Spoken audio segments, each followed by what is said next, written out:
Hey everybody, Marcel with Irnieracing YouTube channel, Into the News, the political espionage.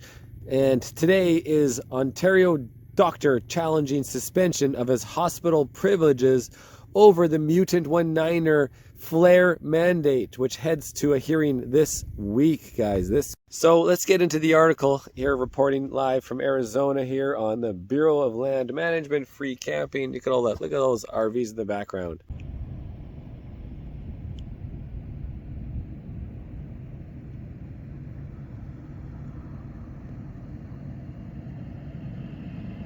Well, one rig's getting ready to go. The excursion's getting ready to go. It's all powered up, guys, that one. So here we have in Chatham, Dr. Ian DePass, whose hospital privileges were suspended by the Chatham Kent Health Alliance, CKHA, for failing to comply with its flare policy, is heading to a hearing this week before the Health Professional Appeal and Review Board. DePass's hospital privileges were suspended by the CKHA on November 1st, 2021, after he failed to obtain his first dose of the Mutant 19er flare, and his request for accommodation was rejected. As a surgical assistant, DePass cannot earn a living from medical unless he has hospital privileges. A father of 7 with two young children at home, he has worked in construction since the suspension from the hospital. The hospital board, which had approved of the Mutant 19er flare policy, subsequently upheld the suspension following a hearing that took place in February of 2022.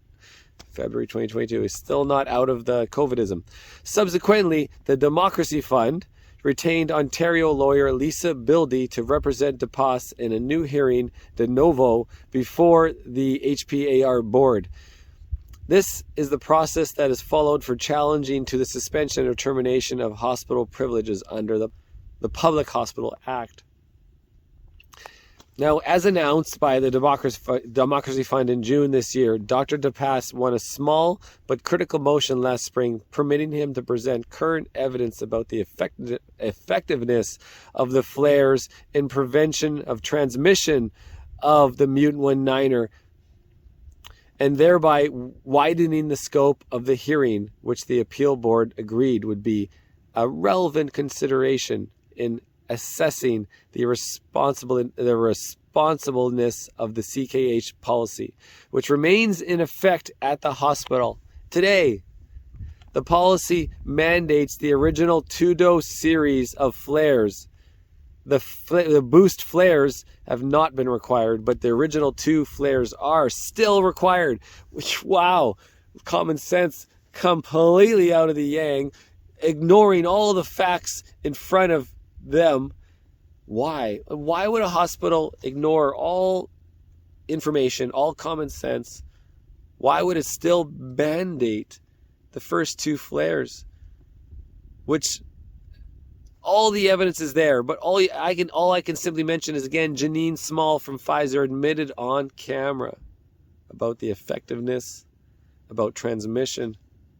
The evidence is there, and she even says it on camera. It's like Victoria Nuland saying on camera, we do have chemical weapons. No, we do have chemical research facilities in Ukraine. When the week earlier, you have freaking fool saying, that's a bunch of malarkey. We do not have any chemical, biological research facilities in Ukraine. And this video would have been silenced back then after hearing John Kirby say that, and you deny it. And then Newland under oath says, yeah, we do have research biological weapons. Okay, so let's hear John Kirby right out of the horse's mouth. Accusations are absurd. They're laughable. And, in the words of my Irish Catholic grandfather, a bunch of malarkey. There's nothing to it. It's classic Russian propaganda. And I wouldn't, if I were you, I wouldn't give it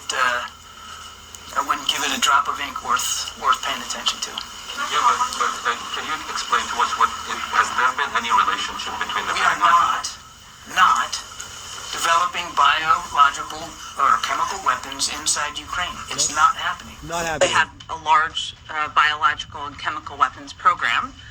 So it's a pattern, but they also have the capacity.